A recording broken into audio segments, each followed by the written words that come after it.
ఇటువంటి కథలు దేవతలను గురించి బాగా ఉన్నాయి దేవి భాగవతంలో. దశమహావిద్యల దేవతలను గురించి కూడా నిన్న ప్రస్తావించాను. కాళీ, తార, చిన్నమస్త, భైరవి, బగళాముఖి. ఇట్లా కాళీదేవిని గురించి నిన్న కొంత త్రైలింగస్వామి, రామకృష్ణ పరమహంస మొదలైనటువంటి మహనీయులు ఏ రకంగా కాళీదేవిని గురించి తపస్సు చేశారో ఆ విషయాలు కొంత చెప్పటం జరిగింది. తార, చిన్నమస్త చాలా ప్రసిద్ధ దేవతలు. బీహార్లో తారాదేవి చాలా ప్రసిద్ధమైనటువంటి పీఠం ఉన్నది. తారాపీఠం బెంగాల్లో కూడా ఉంది. బీహార్, మధ్యప్రదేశ్లో చిన్నమస్తా సాధనలు కూడా బాగా చేస్తారు. స్వామి విశుద్ధానంద అని చెప్పి 20వ శతాబ్దంలో గొప్ప యోగి ఉండేవాడు. ఆయన మహాతప అనేటువంటి సిద్ధాశ్రమ యోగి దగ్గర సాధనలు చేసి అపూర్వమైనటువంటి శక్తులను పొందాడు స్వామి విశుద్ధానంద. ఆయన గంధబాబా అని ఆయనకు పేరుండేది. అంటే ఏ వాసన పడితే ఆ వాసనను సృష్టించేవాడు. నా జేబురుమాల మంచి సుగంధం వచ్చేట్టు చేయండి అని ఇచ్చారనుకోండి, నా జేబురుమాల అలా పట్టుకుండేవాడు. నీకేం వాసన కావాలి? నాకు మల్లెపూల వాసన కావాలి. మల్లెపూల వాసన వచ్చునుగాక అనేవాడు. 10 రోజుల పాటు అది మల్లెపూల వాసన వచ్చేది. ఇలాంటి శక్తులు చాలా సాధించాడు ఆయన. సాధించటమే కాదు, అద్భుతాలు కూడా చేశాడు ఆయన. పరమేశ్వరి యొక్క చిన్నమస్తా సాధన వల్ల సూర్యశక్తిని ఆకర్షించేటువంటి విద్య ఆయనకు అబ్బింది. గాయత్రి అంటే ఏమిటి? వాళ్ళ సవితురు వరేణ్యం భర్గః, సూర్యుని యొక్క శ్రేష్టమైన తేజస్సు.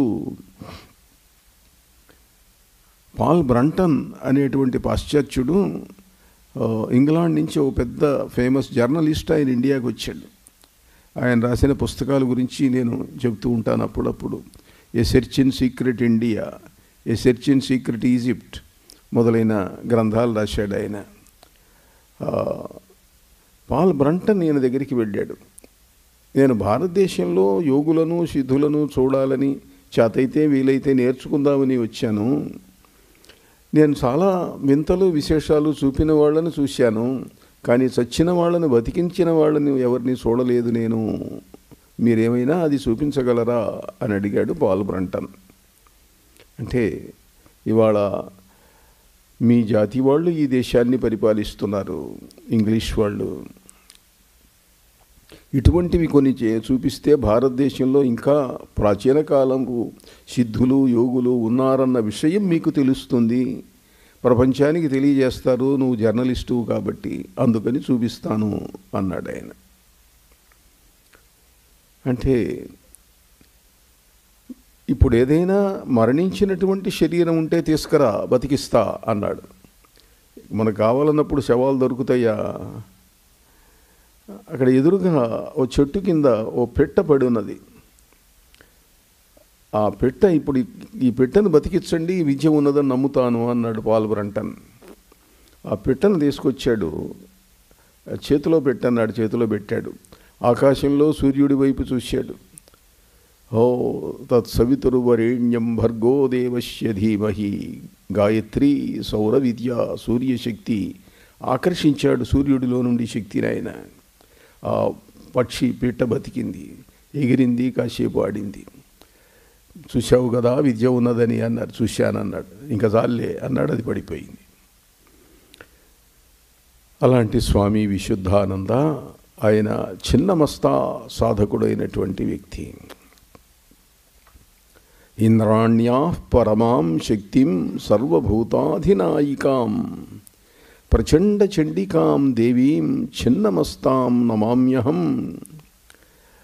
ఇంద్రుని యొక్క శక్తి ఇంద్రాణి, చిన్నమస్తా. ఇంద్రుని భార్య ఇంద్రాణి, శర్వుని భార్య శర్వాణి. శర్వుడంటే శివుడు, శర్వాణి అంటే పార్వతీదేవి.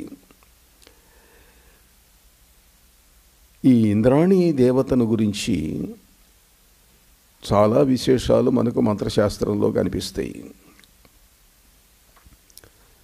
చిన్నమస్తా అని అంటే తన తలను తానే నరుకుకొని తన చేతిలో పట్టుకున్న దేవత చిన్నమస్తా.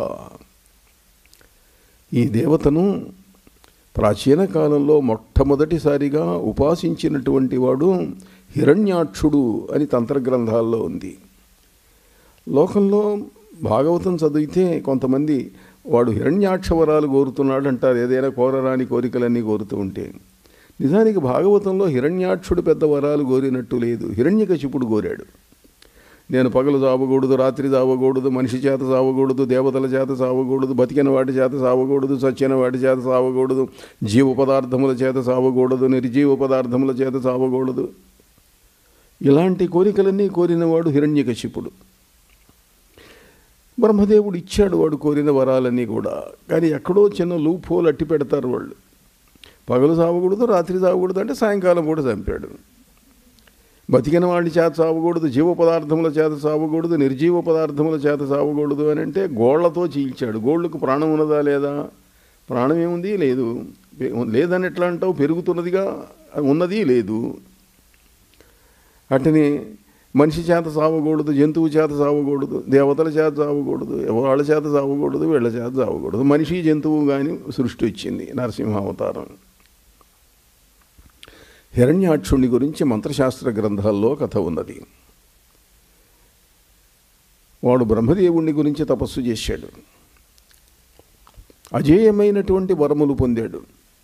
అమరత్వాన్ని కోరాడు. అమరత్వం మాత్రం ఇవ్వటానికి లేదయ్యా, చావు లేకుండా ఇవ్వటానికి వీలు లేదు, నీకు అజేయ పరాక్రమం ఇచ్చాను కదా అన్నాడు. సరేలే అన్నాడు. ఏమంటాడు? చిన్నమస్తాదేవిని గురించి తపస్సు చేశాడు. చిన్నమస్తా అంటే బౌద్ధ వాంగ్మయంలో వారాహి అని కూడా అర్థం.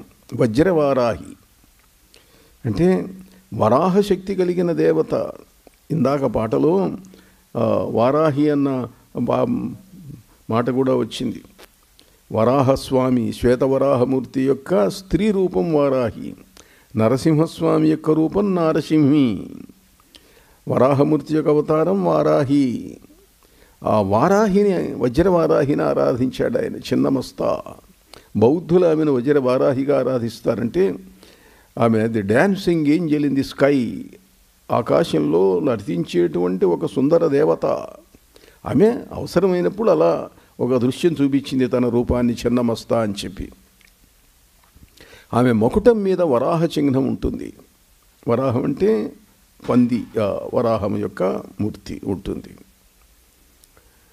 వరాహి సాక్షాత్కరించింది. చిన్నమస్తా, ఏమి నాయనా, ఏం కావాలి నీకు? అమ్మా, నన్నెవరూ చంపకూడదు. ఆ వరం కాదు, బ్రహ్మదేవుడిని అడిగావుగా, అది ఇవ్వటానికి వీలు లేదు. ఎట్లా? ఇంకేదన్నా అడుగు. నీవు తప్ప నన్నెవరూ చంపకూడదు. అలాగే నాయన. అమ్మా, నీవు కూడా నన్ను చంపకూడదు. తథాస్తు అన్నది. నీవు తప్ప నన్నెవరూ చంపకూడదు, నీవు కూడా చంపకూడదు. ఎట్లా? వరం ఇచ్చింది ఆవిడ. అంటే వారాహి వచ్చి చంపలేదు, కానీ వారాహి యొక్క పురుష రూపం వరాహస్వామి. వరాహస్వామి వచ్చి చంపాడు. ఆమె వరాహస్వరూపం, కానీ ఆమె స్త్రీమూర్తిగా వరం ఇచ్చింది, స్త్రీమూర్తిగా చంపలేదు. ఇట్లా చిన్నమస్తా సాధనను గురించి హిరణ్యాక్షుడు మొట్టమొదట ఈ సాధన చేశాడు అని చెప్పి తంత్రగ్రంథాలలో కనిపిస్తుంది. ఆ తర్వాతి కాలంలో హిరణ్యకశిపుడి కొడుకు ప్రహ్లాదుడు, ప్రహ్లాదుడి కొడుకు విరోచనుడు, విరోచనుని కుమారుడు బలి చక్రవర్తి. బలిదానం మహాదాత. వామనుడికి 3 అడుగులు దానం ఇచ్చాడు. భాగవతంలో కథ అందరికీ తెలుసు. విష్ణుమూర్తి త్రివిక్రమ రూపంతో విజృంభించి అన్ని 3 లోకాలు ఆక్రమించాడు.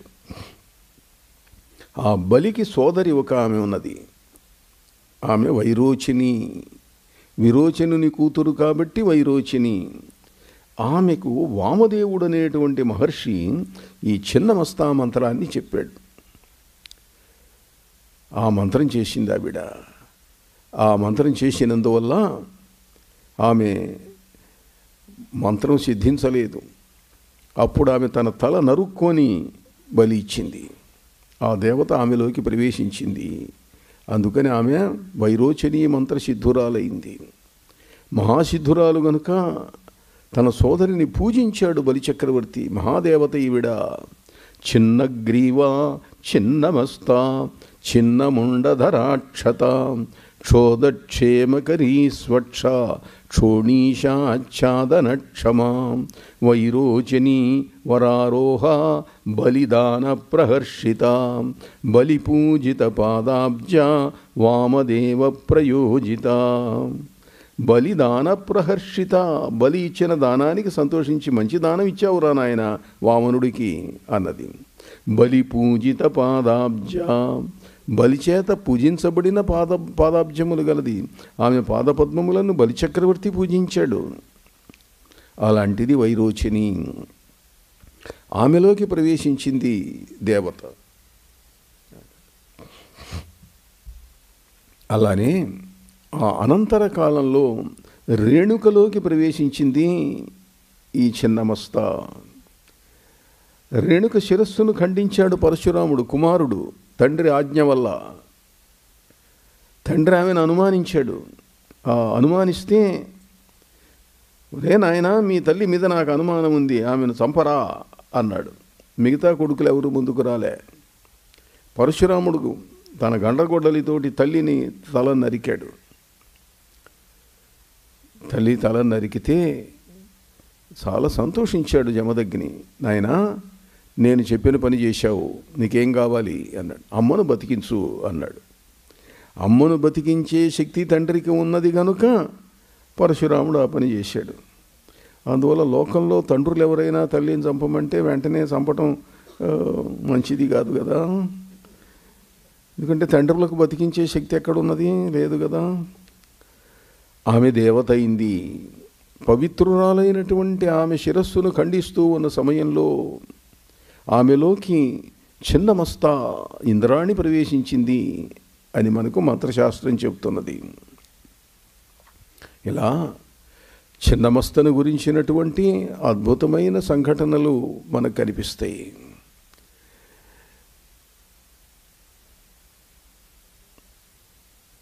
ఏడవ శతాబ్దంలో రిన్పోచే పద్మసంభవుడు అని ఉన్నాడు. పద్మసంభవుడి కథ చాలా ప్రసిద్ధం బౌద్ధ వాంగ్మయంలో. అతడు ఓడ్యాణపీఠ ప్రాంతాన్ని పరిపాలిస్తున్నటువంటి ఇంద్రబోధి అనేటువంటి మహారాజుకు పిల్లలు లేకపోతే అతడు బుద్ధుణ్ణి ఉపాసించాడు, బుద్ధుణ్ణి ప్రార్థించాడు. బుద్ధ భక్తులు వాళ్ళందరూ కూడా. ఒకరోజు కలలో ఆయనకు కనిపించింది, నీకు పుత్రుడు వస్తాడు, నువ్వు ఫలానా చోటికి వెళ్ళు, అక్కడ సరస్సులో పద్మం మీద నీకు పిల్లవాడు కనిపిస్తాడు, ఆ పిల్లవాడిని తెచ్చి పెంచుకో. వీళ్ళు వెళ్ళారు. పద్మంలో పిల్లవాడు పసివాడు ఉన్నాడు. ఆ పసివాడిని తీసుకున్నాడు. తీసుకొని ఆశ్చర్యపడ్డాడు. పద్మం మీద పసివాడు దొరికాడు, కలలో దేవత చెప్పింది. ఆశ్చర్యంతో, బాబు నాయన, ఎవరయ్యా నువ్వు, నాకు దొరికావు, నేను అదృష్టవంతుణ్ణి అన్నాడు. అంటే ఆ పిల్లవాడు అన్నాడు, నా తండ్రి సమంతభద్రుడు, నా తల్లి సమంతభద్రి, నేను పద్మసంభవుణ్ణి, నేను బుద్ధుని యొక్క అవతారాన్ని అన్నాడు. నేను బుద్ధుని యొక్క అవతారాన్ని, నేను పద్మసంభవుణ్ణి. సమంతభద్రో భగవాన్ మారజిల్ లోకజిజ్జన. బుద్ధుడి యొక్క నామాలలో సమంతభద్రుడు అనేటువంటిది ఒకటి. సర్వజ్ఞ సుగతో బుద్ధో ధర్మరాజస్తథాగత సమంతభద్రో భగవాన్ మారజిల్ లోకజిజ్జన. అట్లా ఆనందించాడు ఎవరో మహానుభావుడు అని చెప్పి. ఇలా పసిబిడ్డలు మాట్లాడటం అనేటువంటిది మామూలుగా ఎవరు నమ్మరు, తొందరగా జరిగేటువంటి పని కాదు ఇది. కానీ చరిత్రలో అక్కడక్కడ ఇటువంటి సంఘటనలు లేకపోలేదు. 5000 సంవత్సరాల క్రింద బర్సానా, బృందావన ప్రాంతంలో ఉన్న బర్సానా అన్న ప్రాంతాన్ని పరిపాలిస్తున్న వృషభావన మహారాజుకు ఇటనే రావల్ అన్న గ్రామం దగ్గర సరస్సులో పద్మం మీద అమ్మాయి దొరికింది. ఆ అమ్మాయే రాధాదేవి. రాధాకృష్ణులుగా మనం పూజించేటువంటి రాధాదేవి స్వయం సిద్ధలాగా అక్కడ ఉదయించింది. ఆ కథ చాలా అద్భుతమైన కథ, రాధాదేవి యొక్క అవతరణ కథ. పసిపిల్లలు మాట్లాడటం ఉన్నది. రాధాదేవి దగ్గరికి నారదుడు వస్తే నారదుడితో మాట్లాడింది ఆవిడ పసిబిడ్డగా ఉండి. ఇటీవలి కాలంలో అలా పసిబిడ్డగా ఉండి మాట్లాడినటువంటి గాథ కూడా మరొకటి కూడా ఉంది. ఇవాళ మీ అందరికీ తెలుసు, దలైలామా భారతదేశంలో తలదాచుకున్నాడు చైనా వాళ్ళు టిబెట్ను ఆక్రమిస్తే. ఇప్పుడున్న ఆయన 14వ దలైలామా. దలైలామాలలో ఒక నమ్మకం ఏమిటనంటే, ఒకే బుద్ధాంశ కలిగినటువంటి జీవుడు పుడతాడు, పెరుగుతాడు, టిబెట్ను పరిపాలిస్తాడు, ముసల్తనం వచ్చిన తర్వాత మరణిస్తాడు. మళ్ళీ పుడతాడు, అతడే దలైలామా అవుతాడు. తాను ఎక్కడ పుట్టబోయేది అతడు సూచిస్తాడు. బౌద్ధ సంప్రదాయంలో టిబెట్లో లామాలు కొంతమంది సిద్ధ సాధనలు సాధించినటువంటి వాళ్ళు, సిద్ధశక్తులు సాధించిన వాళ్ళు ఉన్నారు. మంచి మంత్రవే యోగులు. వాళ్ళు ఈ దలైలామా ఎక్కడ పుట్టింది వాళ్ళు కనుక్కుంటారు. ఆ పిల్లవాడిని తీసుకొచ్చి పెంచి పెద్ద చేసి దలైలామా అని చేస్తారు. దలైలామా అంటే అంత బ్రహ్మచారి, వివాహం చేసుకోవటం అట్లాంటివి ఏమి ఉండవు. మతాధికారి, రాజ్యాధికారి కూడా. 12వ దలైలామా మరణించాడు. నేను ఫలానా ప్రాంతంలో పుడతాను అని ఆయన చెప్పాడు. ఈ మాంత్రికులు, మా యోగులైనటువంటి లామాలు వెళ్ళి కనుక్కొని ఆయన ఎక్కడ పుట్టింది తెలుసుకొని ఆ పిల్లవాడిని తీసుకొచ్చి అతడికి పట్టాభిషేకం చేశారు దలైలామాగా, రాజ్యాధిపతిగా. అప్పటికే పాశ్చాత్యులు రావటం మొదలైంది. అంటే 13వ దలైలామా, ఇప్పుడున్న దలైలామాకు ముందున్నటువంటి దలైలామా. సింహాసనం మీద కూర్చోబెట్టగానే ఆ పిల్లవాడు ఐఎమ్ బుద్ధ, ఐఎమ్ దలైలామా, నేను బౌద్ధ ధర్మాన్ని ఉద్ధరించడానికి వచ్చాను, నేను బుద్ధుణ్ణి, నేను దలైలామాను అన్నాడు. అందరూ సాష్టాంగ ప్రణామాలు చేశారు.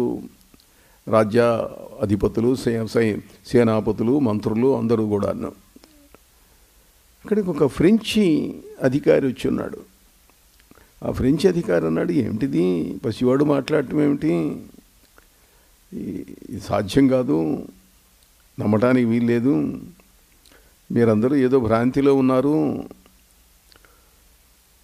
వెంట్రిలాక్విజం అనే ఒక విద్య ఉన్నది, ఇంకోళ్ళు మాట్లాడతారు, వీళ్ళు మాట్లాడినట్టు అనిపిస్తుంది, అలాంటిది ఏదో జరిగి ఉంటుంది అన్నాడు. లేదు, మా దలైలామా మహిమాన్వితుడైన ఆయనే మాట్లాడాడు. అంటే నేను పరీక్ష చేస్తాను, మీరు అంగీకరిస్తారా అని అడిగాడు. ఏం పరీక్ష అన్నారు. నా దగ్గర ఆయుధాలేం లేవు, ఆ పిల్లవాడిని నా చేతికి కాసేపు ఇవ్వండి, మీరందరూ మనుష్యుల మాట వినిపించనంత దూరంగా చుట్టూ ఉండండి. నిజంగా గనక ఈ పిల్లవాడు నేను అడిగినప్పుడు కూడా మాట్లాడేటట్లయితే ఈ మాట నేను మా దేశానికి రాస్తాను, ప్రపంచం అంతట్లోకి ప్రచారం జరుగుతుంది, దలైలామా యొక్క మహత్వం. ఆలోచించి వాళ్ళు సరేనన్నారు.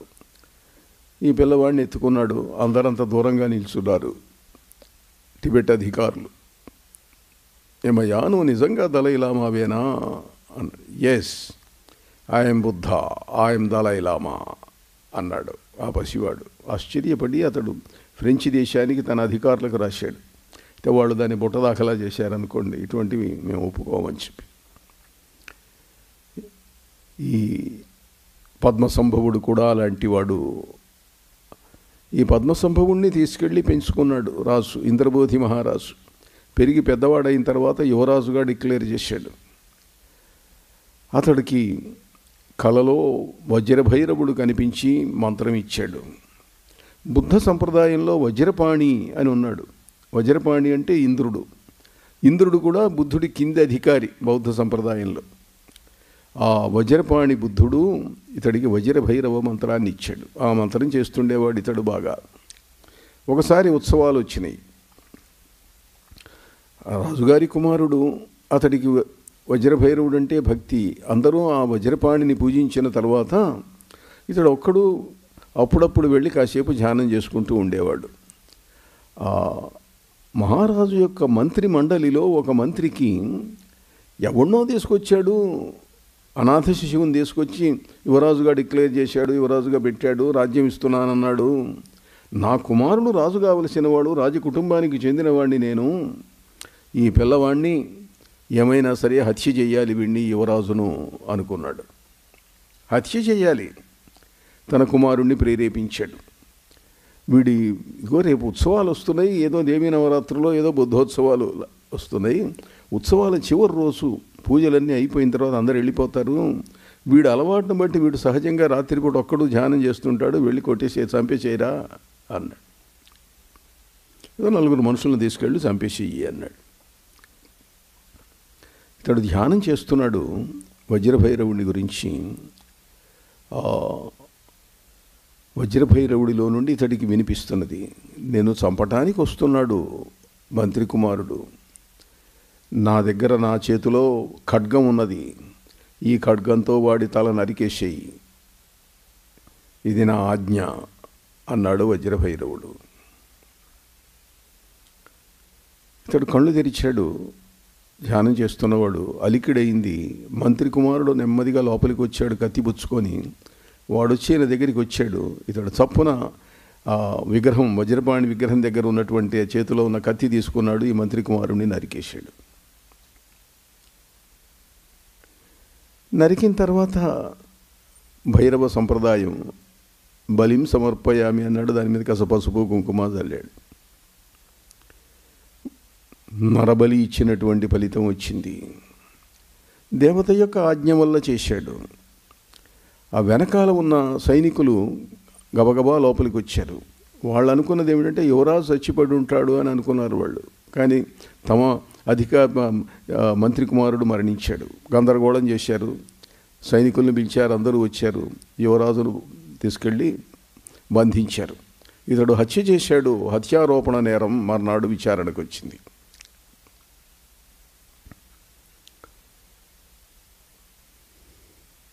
హత్యారోపణ నేరం విచారణకు వచ్చింది.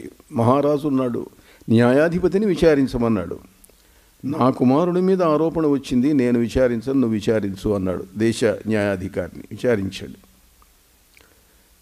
ఏమయ్యా, నువ్వు మంత్రి కుమారుడిని ఎందుకు చంపావు? వాడు నన్ను చంపటానికి వచ్చాడు. వాడిని చంపటానికి వచ్చాడంటానికి ఆధారాలు ఏమైనా ఉన్నాయా? వజ్రపాణి బుద్ధుడు చెప్పాడు నాకు. ఈ మాటలు మేము నమ్మం. వజ్రపాణి బుద్ధుడు చెప్పడం ఏమిటి? సాక్ష్యం ఎవరున్నారు? నువ్వే ఆ మంత్రి కుమారుడి మీద విరోధంతో నువ్వు చంపావు. అక్కడ చూస్తే శవం మీద పసుపు కుంకుమ ఇట్లాంటివన్నీ ఉన్నాయి కదా. చంపాను గనక బలిగా సమర్పించాను. నన్ను చంపటానికి వచ్చాడు, నా మీద కత్తి ఎత్తాడు. నేను ఆత్మరక్షణ కోసం చేశాను. మేము నమ్మం.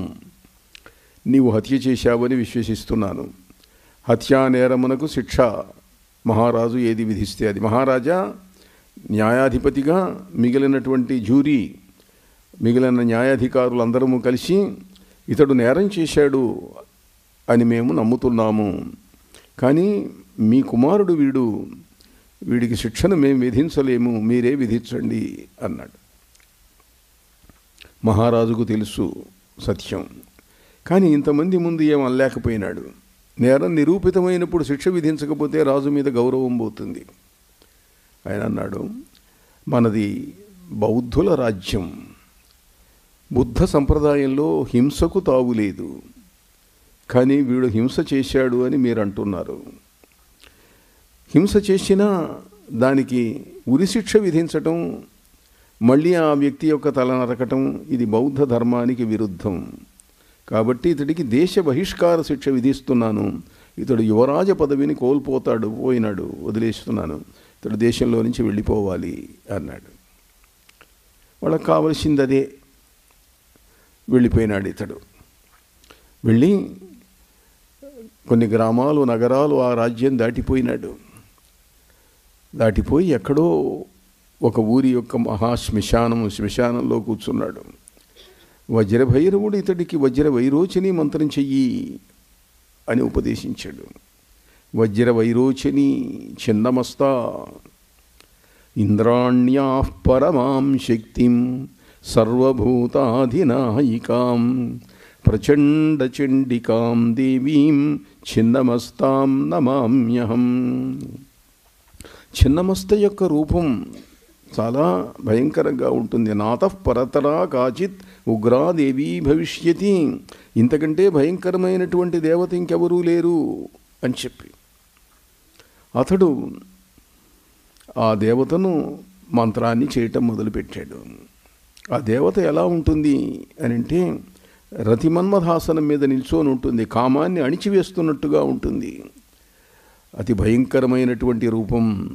నాభిస్థ శుక్లాబ్జగసూర్యబింబే సంసక్తరత్యంబుజమాహణపీఠే స్థితాం పదేనాన్యతరేణ సమ్యక్ ఉత్క్షిప్తదీప్తాన్యతరాంఘ్రిపద్మాం దిగంబరాం అర్కసహస్రభాసాం ఆచ్ఛాదితాం దీధితి పంజరేణ కంఠస్థలీభాసురముండమాలాం లీలాసఖీం దేవజనాధిపశ్యాం చిన్నం శిరః కిర్ణకచందధానాం కరేణ కంఠోద్గతరక్తధారాం ధారాత్రయే తత్ర చ మధ్యధారాం కరస్థవక్త్రేణ ముదా పిబంతీం. ఆమెకు అటు ఇటు ఇద్దరు సఖులుంటారు. వర్ణిని ఒక పక్కన, డాకిని ఒక పక్కన. ఆమె కంఠం తన కంఠం తాను నరుక్కున్నది. దాంట్లో నుంచి 3 రక్తధారలు లేస్తున్నాయి. మధ్య రక్తధారలు తన శిరస్సుతో తానే తాగుతున్నది. ఎడమ కుడి రక్తధారలను ఇద్దరు చెలికత్తెలు తాగుతున్నారు. ఆమె శిరస్సున మహాసర్పం ఉన్నది. భయంకరాహీశ్వరబద్ధమౌళిం జ్వలద్యుగాంతానలకీలకేశీం స్ఫురత్ ప్రభాభాసుర విద్యుదక్షీం చండీం ప్రచండాం విదధీత చిత్తే. ఆ దేవతను ఆరాధించాడు. ఆ దేవత సిద్ధించింది. ఎలా సిద్ధించింది, అతడు ఏ ఏ సాధనలు చేశాడు, అవన్నీ కూడా సిద్ధాశ్రమ యోగులు అనేటువంటి గ్రంథంలో నేను వాటిని గురించిన వివరాలన్నీ బౌద్ధ కథావళి నుండి, బౌద్ధ గ్రంథాల నుండి సేకరించి అది ఒక ప్రత్యేకమైనటువంటి విభాగంగా రచన చేశాను. సిద్ధాశ్రమ యోగులు అన్న గ్రంథంలో పద్మసంభవుడు అన్న పేరుతోటి ఈ కథలు చాలా ఆకర్షణీయంగా ఉన్న సత్య కథలు ఇవన్నీ కూడా. వజ్రవైరోచని సిద్ధించింది అతడికి. మహాశక్తి వచ్చింది, సిద్ధులు వచ్చినాయి. అక్కడి నుంచి కదిలాడు. ఒక రాజ్యానికి వెళ్ళాడు. ఆ రాజు శుశ్రూష చేశాడు. ఆ రాజకుమారిక ఇతడిని ప్రేమించింది, ఇతడి వశమైంది. ఆ కొండలలో, హిమాలయ పర్వతాలలో, గుహలో వాళ్ళిద్దరూ వామాచార సాధనలు చేశారు. మద్యం, మత్స్యం, మాంసం, మైథునం, ముద్ర, వామాచారం ఉంటుందనుకోండి. అది దక్షిణాచార పరులు అంగీకరించరు, అయినా అతడు చేశాడు. మహాశక్తి వచ్చింది. రాజుగారికి తెలిసింది ఈ విషయం. తన కుమార్తెని వశం చేసుకున్నాడు ఈ మాంత్రికుడు అని చెప్పి నరికేసేంట్రా విండి అన్నాడు. వాళ్ళు గుహలో ఉన్నారు. ఆ గుహలోకి నిప్పు పెట్టండి అన్నాడు. కట్టెలు వేసి మంట పెట్టి మొత్తం తగలబెట్టారు. మందారవ అనే రాజకుమారిక ఆ మంటల్లో నుంచి నడుచుకుంటూ వచ్చాడు. మహారాజా, మీ మంటలు నన్నేం చెయ్యలేవు. నేను సిద్ధుణ్ణి, బౌద్ధ ధర్మాన్ని ప్రచారం చేయటానికి వచ్చినటువంటి వాణ్ణి. నన్నెవడూ ఏమీ చేయలేడు. మీ కత్తులు, మీ కఠారులు, మీ అగ్నులు, మీ భటులు ఎవరూ నన్ను తాకలేరు. రాజు ఆశ్చర్యపోయినాడు, దిగ్భ్రాంతి చెందాడు. నీ అంతటి మహనీయుడు నేను చూడలేదు. మా అమ్మాయిని నీకు ఇచ్చి పెళ్లి చేస్తాను, నా రాజ్యం ఇస్తాను, ఇక్కడే ఉండు అన్నాడు. నాకు రాజ్యం అక్కర్లేదు. నేను రాజ్యాలు పరిపాలించటానికి రాలేదు. బౌద్ధ ధర్మాన్ని ప్రచారం చేయటానికి వచ్చాను నేను అన్నాడు. ఆ అమ్మాయిని తీసుకొని వెళ్ళాడు. ఆ అమ్మాయికి సిద్ధశక్తులు వచ్చేట్టు చేశాడు. ఒక సంఘారామాన్ని స్థాపించి ఇక్కడ నువ్వు ఉండి బౌద్ధ ధర్మాన్ని ప్రచారం చేయి, నిన్ను అధికారినిగా నియమిస్తున్నాను అన్నాడు. మళ్ళీ బయలుదేరి వెళ్ళాడు. కొండలలో కోనలలో ఒక చోట ఒక గుహ ఉన్నది. ఆ గుహలో వజ్రభైరవుడు వజ్రభైరవి ఆలయం అది. ఆ ఆలయంలో నుంచి ఇతడికి పిలుపు వచ్చింది. అక్కడికి వెళ్ళాడు. అక్కడికి వెళితే అక్కడ ఒక అమ్మాయి కనిపించింది. ఆమెకు ఏ భాష రాదు. కోతిలాగా కిచకిచలాడుతున్నది, కోతుల మధ్య తిరుగుతున్నది, దిగంబర కానీ సౌందర్యవతి. ఈయన దగ్గరికి ఈయన వెళ్ళాడు, ఆ అమ్మాయిని పిలిచాడు. అక్కడ వజ్రభైరవుణ్ణి చూశాడు, అర్చించాడు. ఎవరు నువ్వు అన్నాడు. నాకు తెలియదు. ఆ అమ్మాయి మాట్లాడలేదు.